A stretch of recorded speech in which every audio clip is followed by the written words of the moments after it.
Welcome to our Maha Periyava களஞ்சியம் channel. இன்னைக்கு நம்ம பார்க்க போகிறது தெய்வத்தின் குரல் 5ஆம் பாகம் 3ஆம் அத்தியாயம் குருமூர்த்தியும் திரிமூர்த்திகளும். அதில் சரஸ்வதிக்கு ஆலயம் இல்லாததேன்? ஒரு விஷயத்தை ஆலோசிப்பதில் இன்னொன்று அகப்படுகிறது என்று சொன்னதற்கு இன்னொரு திருஷ்டாந்தம். சிவன், அம்பாள், மகாவிஷ்ணு, மகாலட்சுமி என்று சதிபதிகளாக அவர்களின் உயர்வை சொல்லிக் கொண்டு போகும்போது சட்டென்று பிரம்ம பத்தினியான சரஸ்வதி விஷயத்தை விட்டுவிட்டோமே என்று நினைவு வந்தது. பிரம்மா விஷயத்துக்கு குறுக்கே அதை கொண்டு வராமல் எடுத்துக்கொண்ட விஷயத்தை நிலைக்கு கொண்டு வந்து நிறுத்திவிட்டு அப்புறம் அதை எடுத்துக்கொள்ள நினைத்தேன். சரஸ்வதியை பற்றி எப்படி நினைக்கிறோம்? பூரண பிரம்ம சக்தி என்று நினைக்கிறோமோ இல்லையோ? வித்யாதி தேவதை, கலை மடந்தை, அறிவு தெய்வம் என்று அவளுக்கு ரொம்பவும் உன்னதமான ஸ்தானம் கொடுத்திருக்கிறோம்.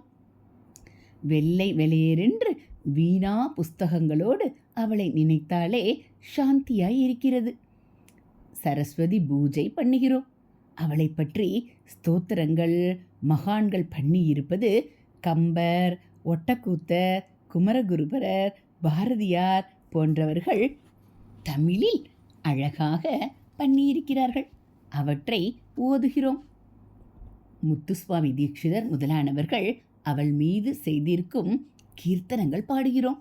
குழந்தையாக ஸ்கூல் போக ஆரம்பிக்கும் போதே அவள் மேல் ஸ்லோகங்கள் சொல்லி பிரியத்துடன் பக்தி பண்ண ஆரம்பித்து விடுகிறோம். இத்தனை இருந்தாலும் இவ்வளவு 1000 கோவில் இருந்தும் சரஸ்வதிக்கு மட்டும் ஒன்றையும் காணோம். தமிழ்நாடு பூராவிலும் தஞ்சாவூர் ஜில்லாவில் கூத்தனூர் என்ற ஒரு இடத்தில்தான் சரஸ்வதி ஆலயம் இருக்கிறது. அது ஒட்டக்கூத்தர் கட்டிய கோவில். ஒட்டக்கூத்தனுடைய ஊர்தான் கூத்தனூர். காமகோட்டத்தில் காஞ்சி காமாட்சி ஆலயத்தில் சரஸ்வதிக்கு சந்நிதி உண்டு. ஆனால் அது கூட பிரம்ம பத்தினியான சரஸ்வதி இல்லை என்றும் ராஜராஜேஸ்வரிக்கு மந்திரினியாக இருக்கும் ராஜ ஷியாமளையான மகா சரஸ்வதி என்றும் ஒரு வித்தியாசம் சொல்வதுண்டு. சரஸ்வதிக்கு பிம்பம். சந்நிதியுள்ள மற்ற கோயில்களிலும் அவை முக்கியமான இடம் பெறாமல் ஏதோ ஒரு மூலையில் தான் இருக்கின்றன. மொத்தத்தில் பிரம்மா மாதிரியே சரஸ்வதிக்கும் கோயில் முக்கியத்துவம் இல்லை. ஆனால் பிரம்மாவிடம் ஜனங்களுக்கு விசேஷ பக்தி மரியாதைகள் இல்லாதது போல சரஸ்வதிக்கு இல்லாமல் இல்லை. அவளை எல்லோரும் நிரம்ப போற்றி பக்தி செய்கிறோம். படிக்க ஆரம்பிக்கும் போதே கல்வி தெய்வம் என்று அவளை ஸ்துதிக்க கற்றுக் கொடுத்து விடுவதால் அது பசுமரத்தாணியாக மனசில் பதிந்து என்றைக்கும் அவளிடம் பக்தி நீங்காமலே இருக்கிறது. நியூஸ் பேப்பர் பாஷையில் சொன்னால் அவள் பாப்புலர் தெய்வம். பிரம்மா அன்பாப்புலர் தெய்வம். அன்பாப்புலர் தெய்வத்துக்கு கோயிலில் இல்லை என்றால் அது நியாயம். நல்ல பாப்புலாரிட்டி இருக்கிற தெய்வத்துக்கும் ஏன் அப்படியே இருக்க வேண்டும்? இங்கேதான் நம்முடைய தேசாச்சாரம் வருகிறது. பாதிவிரத்தியம் என்பது நம் தேசாச்சாரத்தில் ஊறிப்போன விஷயம்.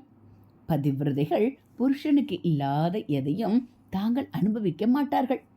சரஸ்வதி பிரம்மாவின் நாக்கிலேயே உட்கார்ந்து கொண்டிருக்கும் பதிவிரதை. அதாவது பிரம்மாவின் நாக்குதான் அவள் குடியிருக்கும் கோவில்.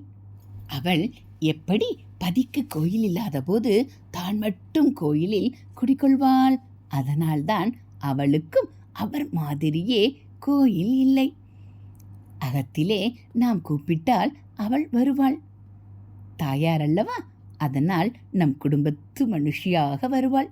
நமக்கு அறிவு புகட்ட வேண்டிய டியூட்டியும் அவளுக்கு இருப்பதால் தனிப்பட்ட முறையில் அகத்துக்கு வருவாள்.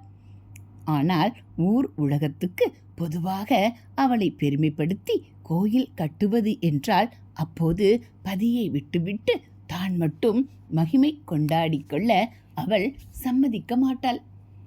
அவளுடைய அந்த உத்தம ஸ்திரீ குணத்தை மதித்துத்தான் அவளுக்கு ஆலயமில்லாமல் வைத்திருக்கிறது. சக்திகளை வழிபடுவதற்கென்றே நவராத்திரி என்று வைத்து பூஜை பண்ணும்போது துர்கா லக்ஷ்மிகளுடன் அவளும் வந்து சரஸ்வதி பூஜை பெறுவாள். அதோடு சரி, பதியை நீக்கி புது ஸ்தலத்தில் கோவில் என்று வைத்து ஊர் கூடி நித்திய பூஜை உற்சவாதிகள் பண்ணுவதற்கு அவள் ஒப்புக்கொள்ள மாட்டாள். ஹரஹர சங்கர, ஜெய ஜெய சங்கர. அடுத்து சாவித்ரி, காயத்ரி, நாரதர் விஷயம். பிரம்மாவுக்கு 3 பத்னிகள், சரஸ்வதி ஒருத்தி. காயத்ரி, சாவித்ரி என்று இன்னும் 2 பேர். காயத்ரி மந்திரம் என்ற தலை சிறந்த மந்திரத்தின் வெளி ரூபமாக இருக்கப்பட்ட சந்தஸ் மீட்டர் தான் காயத்ரி. அதன் உள்ளுயிராக இருக்கிற ஜோதி சக்திக்கே சாவித்ரி என்று பெயர். சகல வேதங்களுக்கும் சாரமாக உள்ள மந்திரத்துடன் சம்பந்தப்பட்ட போதிலும் அந்த 2 பேருக்கும் கோயில் இல்லை. காரணம் மேலே சொன்னதுதான். பதிக்கு இல்லாதது தங்களுக்கும் வேண்டியதில்லை என்று அவர்கள் வைத்து விட்டதுதான் காரணம். இப்படி பார்த்து கொண்டு போகும்போது நாரதருக்கு கோயில் இல்லாததற்கும் காரணம் தெரிகிறது. விஷ்ணுவின் அடியார்கள் பாகவதோத்தமர்கள் என்று எடுத்தால் நாரதர் டாப்பில் நிற்கும் ஒருவர். பக்தி சூத்திரமே அவர் பண்ணியதுதான். கலிக்கு சங்கீர்த்தனம்தான் பிரத்யேக மோட்ச மார்க்கம் என்னும்போது சதா சர்வகாலமும் வீணா கானத்தோடு பகவன் நாம கீர்த்தனம் பண்ணிக்கொண்டிருக்கும் அவருக்குத்தான் ஊருக்கு ஊர் கோயில் இருக்கணும். ஆனாலும் கோயிலே இல்லை என்றால் என்ன காரணம்?